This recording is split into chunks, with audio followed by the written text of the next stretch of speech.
नमस्कार, मैं राहुल कोटियाल। बीते हफ्ते की चरचरी बरबरी समेटे हम एक बार फिर से हाजिर हैं अपने साप्ताहिक कार्यक्रम के साथ, जिसका नाम है extra cover.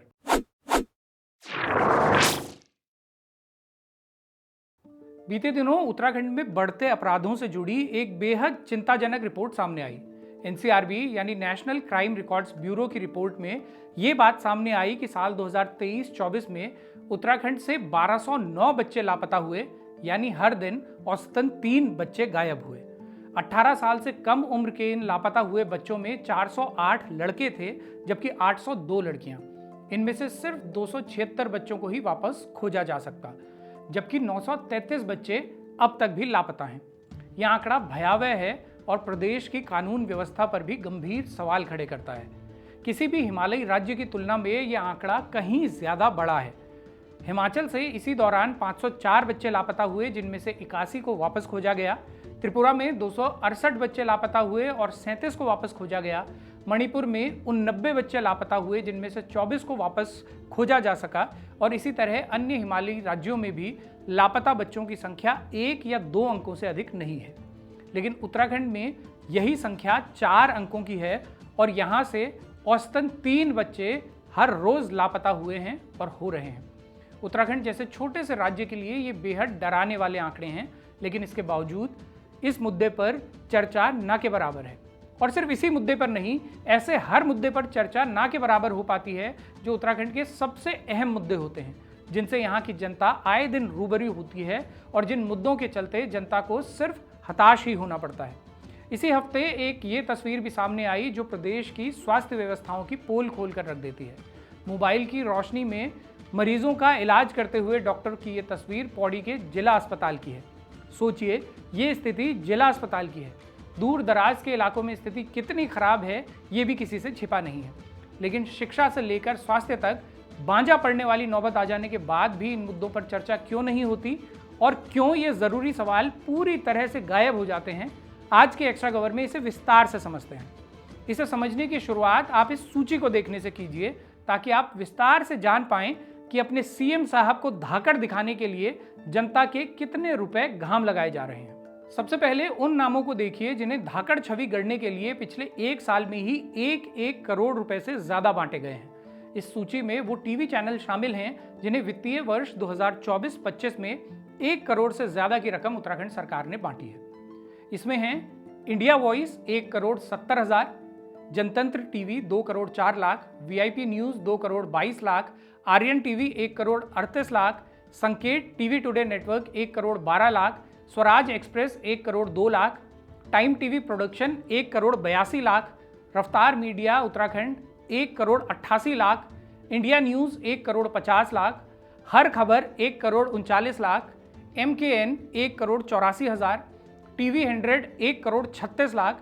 ANB 1 crore 29 lakh, news I India 2 crore 4 lakh, Zee media 4 crore 43 lakh, Jan TV 1 crore 47 lakh, DNN 1 crore 95 lakh, ABP news 1 crore 19 lakh, Sadhna plus 1 crore 40 lakh, HNN 24/7 1 crore 7 lakh, news nation 3 crore 25 lakh, TV today 4 crore 62 lakh, India TV 1 crore 37 lakh, network 18 5 crore 69 lakh, NDTV 2 crore 88 lakh, R Bharat 1 crore 23 lakh, ABP network 2 crore 19 lakh, Anadi TV 2 crore 32 lakh, TV9 Bharatvarsh 1 crore 41 lakh, times now 4 crore 79 lakh, A1 TV 1 crore 11 lakh, Janta TV 1 crore 91 lakh, Hindi Khabar 2 crore 7 lakh, Sadhna prime 1 crore 66 lakh, ANI 1 crore 83 lakh और दूरदर्शन को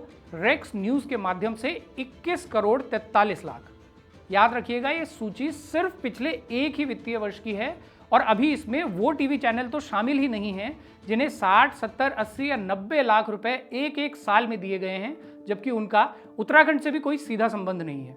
जैसे नागालैंड के channel hornbill को दिए गए हैं 73 लाख रुपए, उड़ीसा के ऑर्गस को दिए गए हैं 29 लाख रुपए, गुलिस्तान टीवी को दिए गए 90 लाख रुपए, JKL 24/7 को दिए गए 87 लाख रुपए, सुदर्शन न्यूज़ को दिए गए 55 लाख रुपए और ऐसे ही कुल 73 अलग अलग न्यूज़ चैनल जिन्हें पिछले एक ही साल में 100 करोड़ से ज्यादा धामी सरकार ने बांटा है। दूरदर्शन को एक ही साल में दिए गए 21 करोड़ रुपए के आंकड़े पर भी गौर कीजिए कि यह पैसा असल में रेक्स मीडिया नाम की एक प्राइवेट कंपनी को दिया गया है। दूरदर्शन की इस कहानी पर अलग से विस्तृत चर्चा करेंगे। फिलहाल आप ये देखिए कि धामी सरकार कैसे आपके पैसों का सदुपयोग कर रही है और कैसे उन सभी टीवी चैनलों को करोड़ों रुपए बांट रही है, जिनमें से कई चैनलों का तो नाम भी संभवतः आप आज यहां पहली बार सुन रहे होंगे। धामी जी जब से मुख्यमंत्री बने हैं, उन्होंने पिछले 4.5 साल में 1000 करोड़ से ज्यादा के विज्ञापन इसी तरह बांटे हैं। टीवी और अखबारों में आपको जो उनकी धाकड़ छवि नजर आती है, वो आपके इसी पैसे से बनाई जा रही है।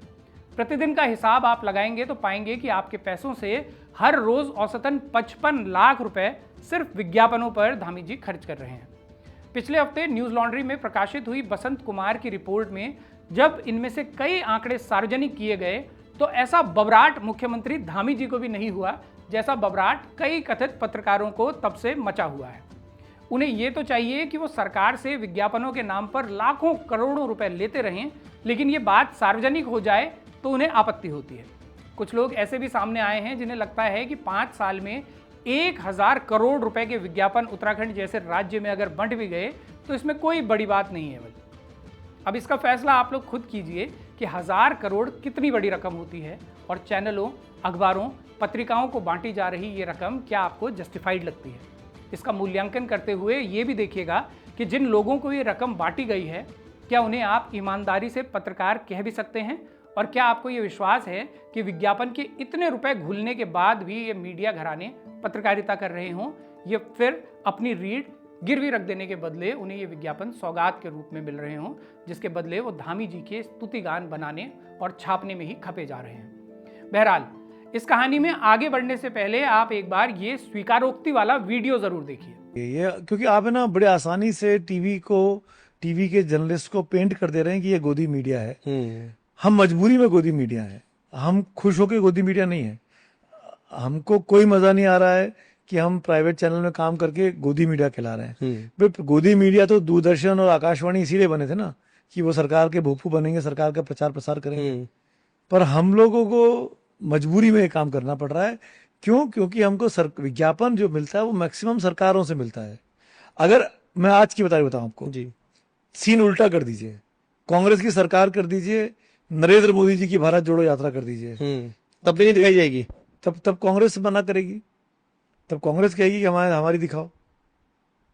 इसीलिए राहुल गांधी की भारत जोड़ो यात्रा डिजिटल पे ज्यादा देखी गई, डिजिटल पे ज्यादा कंज्यूम हुई रादर देन टीवी पे। और क्योंकि टीवी का स्पेस सरकार ने घेरा हुआ है। इसमें जो व्यक्ति बता रहे हैं कि वो अपनी मर्जी से नहीं बल्कि मजबूरी में गोदी मीडिया हैं, उनका नाम सुमित अवस्थी है और उन्हें आपने बीते कई सालों से राष्ट्रीय चैनलों पर खूब देखा होगा।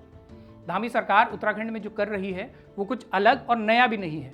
देश के हर राज्य में चाहे सरकार किसी भी दल की हो, अब यही तरीका अपनाती है कि विज्ञापनों के भार से पत्रकारों की रीढ़ गिरवी रखवा ली जाती है। फिर वो सरकार चाहे कांग्रेस की हो, भाजपा की हो या आम आदमी पार्टी की, सभी राजनीतिक दल विज्ञापनों के नाम पर जनता के करोड़ों रुपए इन मीडिया घरानों को देते हैं और बदले में उनसे ये चाहते हैं कि मीडिया घराने पत्रकारिता की जगह पीआर का काम करें। ये प्रवृत्ति लगातार बढ़ रही है। धामी सरकार में ही देखिए, उनसे पहले जब तीरथ सिंह रावत और उनसे पहले त्रिवेंद्र सिंह रावत मुख्यमंत्री हुआ करते थे, तब यह आंकड़ा इतना बड़ा नहीं हुआ था जितना धामी जी के आने के बाद हो गया। साल 2020-21 में त्रिवेंद्र सिंह रावत के मुख्यमंत्री रहते उत्तराखंड सरकार ने एक साल में 77 करोड़ के विज्ञापन बांटे थे। इसके अगले ही साल जब पुष्कर सिंह धामी मुख्यमंत्री बने तो ये रकम 3 गुना बढ़ गई और एक ही साल में 227 करोड़ के विज्ञापन बांट दिए गए। कुछ लोगों को लग सकता है कि उस साल विधानसभा के चुनाव हुए थे, इसलिए धामी सरकार के पास जनता के पैसों की मवासी घाम लगा देने के लिए एक वाजिब कारण था। लेकिन अब आप पिछले साल का आंकड़ा देखिए जो और ज्यादा बढ़कर 290 करोड़ पर जा पहुंचा है। इसमें एक मजेदार बात न्यूज लॉन्ड्री ने अपनी रिपोर्ट में इंगित की है कि पुष्कर सिंह धामी के मुख्यमंत्री बनने के कुछ समय बाद ही विज्ञापनों की नियमावली में भी बदलाव किए गए, जिससे विज्ञापन बांटने का दायरा विस्तृत हुआ और उसके बाद अगले 4 साल में सिर्फ टीवी चैनलों को ही 402 करोड़ के विज्ञापन बांट दिए गए। टीवी चैनलों के अलावा इस दौरान अखबारों को 130 करोड़, डिजिटल प्लेटफॉर्म्स को 62 करोड़, रेडियो को 31 करोड़, फिल्मों को 23 करोड़, SMS और WhatsApp पर दिए गए विज्ञापनों के लिए 40 करोड़, आउटडोर के लिए 50 करोड़, बुकलेट के लिए 56 करोड़ और अन्य एजेंसियों को 128 करोड़ रुपए बांटे गए। नेटवर्क 10 नाम का चैनल तो शायद उत्तराखंड की जनता के बीच भारी लोकप्रिय होगा, क्योंकि उसे सिर्फ चुनाव वाले साल में ही 7 करोड़ रुपए दिए गए और धामी कार्यकाल में कुल 12 करोड़ 81 लाख। ऐसे ही एक चैनल है चढ़दी कला टाइम टीवी। इसे पिछले वित्तीय वर्ष में एक भी विज्ञापन नहीं मिला, लेकिन उससे पहले 8 करोड़ 67 लाख के विज्ञापन इसे धामी कार्यकाल में दिए जा चुके हैं। रफ्तार मीडिया नाम का भी एक चैनल है, जिसे इस दौरान 6.5 करोड़ से ज्यादा के विज्ञापनों का हकदार बनाया गया। ये सूची ऐसी अंतहीन है कि इसे बाँचते बाँचते मुझे और सुनते सुनते आपको असंद आ जाएगी। लेकिन आपके लिए ये जानना तो ज़रूरी है ही कि जहां नौकरियां निकालने से लेकर संविदा कर्मियों को नियमित करने तक हमारी सरकार बजट का रोना रोते रोते नहीं थकती, उसके पास अपने प्रचार के लिए आखिर कितना बड़ा बजट है और ये बजट कैसे ठिकाने लगाया जा रहा है। आज के एक्स्ट्रा कवर में तो हमने सिर्फ टीवी चैनलों की सूची बांची है, लेकिन एक्स्ट्रा कवर के अगले एपिसोड में आपको टीवी से इतर खर्च हो रहे विज्ञापनों की विस्तृत जानकारी हम देंगे। आपको जानने का ये अधिकार तो है ही कि हमारा उत्तराखंड पढ़ने लिखने का कितना शौक रखता है, जहां 1800 से ज़्यादा अखबार निकल रहे हैं जिन्हें उत्तराखंड सरकार विज्ञापन बांट रही है। पूरे उत्तराखंड में पढ़ने की ऐसी ललक है कि 252 तो यहाँ पाक्षिक, मासिक और त्रैमासिक पत्रिकाएं ही छप रही हैं, जिनकी अपार पाठक संख्या देखते हुए सरकार विज्ञापन देकर जनहित की योजनाओं को घर घर तक पहुंचा रही है। सिर्फ देहरादून से छपने वाले साप्ताहिक ही 290 हैं और DAVP वाले हिंदी साप्ताहिक 187। इनके अलावा देहरादून से छपने वाले समाचार पत्रों की संख्या सुनकर आपका बरमंड चकरा सकता है, क्योंकि इस पढ़ाकू शहर में 1163 अखबार छप रहे हैं। उत्तराखंड की इस नकली राजधानी में पढ़ाई का इतना ज़बरदस्त माहौल है कि यूनेस्को वाले अगर आ जाएं तो इस ज़िले को दुनिया का सबसे पढ़ाकू लोगों वाला ज़िला घोषित करने से उन्हें कोई नहीं रोक पाएगा। सांध्य दैनिक यानी शाम को आने वाले दैनिक अखबार अगर आपको लगता है कि बीते ज़माने की बात हो चुके हैं, तो ये भी जान लीजिए कि हमारे यहाँ आज भी 25 ऐसे अखबार जीवित हैं। इनके अलावा पोर्टल अलग हैं, जहाँ खबरें पढ़ते हुए उत्तराखंड के लोग नजरें गड़ाए बैठे रहते हैं। पिछले साल एक ही श्रेणी में जिन पोर्टल्स को सरकार ने विज्ञापन बांटे, उनकी संख्या भी 696 है। इनकी पत्री अगले एक्स्ट्रा कवर में बांचेंगे। फिलहाल बात करते हैं इस मूल सवाल पर कि क्या विज्ञापन बांटना सरकार के लिए और विज्ञापन लेना मीडिया घरानों के लिए पूरी तरह वर्जित होना चाहिए, या फिर पूरी तरह स्वीकार्य और खुला खेल फर्रुखाबादी जैसा यहाँ चल ही रहा है। तो इस सवाल का जवाब शायद दोनों के बीच कहीं है। विज्ञापनों के नाम पर जो पैसा सरकार इन मीडिया घरानों को बांट रही है, वो असल में जनता का पैसा है और इसलिए अच्छी पत्रकारिता के लिए उस पैसे का इस्तेमाल होना भी चाहिए। लेकिन अब ये सोचिए कि क्या वाकई इस पैसे का इस्तेमाल अच्छी पत्रकारिता के लिए हो रहा है? सरकार ने इस पैसे को बार्गेन करने का एक टूल बना लिया है कि पत्रकारिता के नाम पर सरकार के लिए राग दरबारी गाओगे तो बदले में मोटा पैसा विज्ञापन की शक्ल में हासिल कर पाओगे। जो जितनी अच्छी राग दरबारी गाएगा उसे उतना बड़ा विज्ञापन, जो सरकार से सवाल करेगा उसे उसके दायित्व याद दिलाएगा, कठिन सवाल पूछेगा उसके विज्ञापन पट्ट बुझाया जाएंगे। ये बात अब इतनी सहज बना दी गई है कि ये एक हाथ ले और एक हाथ दे वाली हो चुकी है। लोगों को अब ये चौंकाता भी नहीं। इधर धामी जी की और अन्य राज्यों में वहीं के मुख्यमंत्रियों की ये जो चमचमाती छवि आपको 99% अखबारों और टीवी चैनलों में नजर आती है, इसे ऐसे ही गढ़ा जाता है। कुछ दशक पहले तक मीडिया की स्थिति में इतने कांटे नहीं लगे थे। हालांकि ये बंदर बांट तो तब भी होती थी और अपने चहेतों और चाटुकारों को विज्ञापन पहले भी बांटे जाते थे, लेकिन तब का मीडिया फिर भी सवाल उठाता था और विज्ञापन भी सरकारों से हासिल करता था। आज की स्थिति ये हो चली है कि मीडिया चैनल पूरी निर्लज्जता से सत्ताधारी पार्टी के प्रवक्ता बन गए हैं और बदले में जनता का ही पैसा विज्ञापन के रूप में घूल घूल कर मजे काट रहे हैं। आप इस बात से भी समझिए कि आज की तारीख में अखबार निकालना घाटे का सौदा हो गया है, क्योंकि अखबार जितने में छपता है उससे कहीं गुना कम कीमत पर वो बिकता है और इस नुकसान की भरपाई के लिए उसे विज्ञापनों का सहारा लेना होता है। अखबार के विज्ञापन जबकि लगातार घट रहे हैं, क्योंकि डिजिटल स्पेस इतनी तेजी से बढ़ रहा है कि उसकी पहुंच अखबारों से बेहद तेज भी है और बेहद गहरी भी। इसलिए विज्ञापन की दुनिया भर में डिजिटल पर ही ज़्यादा शिफ्ट होने लगे हैं। लेकिन इसके बाद भी नए नए अखबार आए दिन लॉन्च हो रहे हैं। तो ये क्यों हो रहे होंगे? ताकि अखबार निकालने वाला सरकारी विज्ञापन सपोर्टने का एक और रास्ता अपने लिए तैयार कर सके और जनता को लगातार यही बताता रहे कि विज्ञापन दाता कितना धाकड़ है और उसने प्रदेश में कैसे भौं कुछ फरका के रख दिया है। बारामासा में कुछ समय पहले हमने आपको उन 2 राज्य आंदोलनकारियों की आपबीती दिखाई थी जो पिछले 30 साल से व्हीलचेयर पर हैं, क्योंकि राज्य आंदोलन के दौरान वो ऐसे चोटिल हुए थे कि फिर कभी अपने पैरों पर खड़े नहीं हो सके। पिछले 25 सालों में उत्तराखंड में कभी कांग्रेस की सरकार रही तो कभी भाजपा की, लेकिन किसी भी सरकार ने इन लोगों की ऐसी सुध नहीं ली कि इन्हें इनके मेडिकल पर होने वाले खर्चे से ही चिंता मुक्त किया जा सके। जो सरकार एक कार्यकाल में ही 1000 करोड़ रुपए विज्ञापन पर लगा देती है, उसके पास इतना पैसा नहीं कि इन 2 आंदोलनकारियों का जीवन कम से कम वित्तीय रूप से कष्ट मुक्त बना सके। बाकी प्रदेश की बड़ी समस्याओं के लिए तो फिर कहना ही क्या। बहरहाल, अपने मुख्यमंत्री की धाकड़ छवि पाने के लिए जो 1000 करोड़ रुपए आप लोगों ने सरकार के माध्यम से चुकाए हैं, उसके लिए आप सभी को बधाई। एक्स्ट्रा कवर के अगले एपिसोड में आपको इसी कहानी का अगला भाग बताएंगे, ताकि आप विस्तार से जान पाएं कि आपका ये 1000 करोड़ रुपए किस किस तरह से खर्च हुआ है, जिसके फलस्वरूप आपको एक धाकड़ मुख्यमंत्री मिले हैं। आज का ये कार्यक्रम आपको पसंद आया हो तो चैनल की पेड मेंबरशिप जरूर लीजिएगा या सुपर थैंक्स का बटन दबाकर हमें सहयोग कीजिएगा।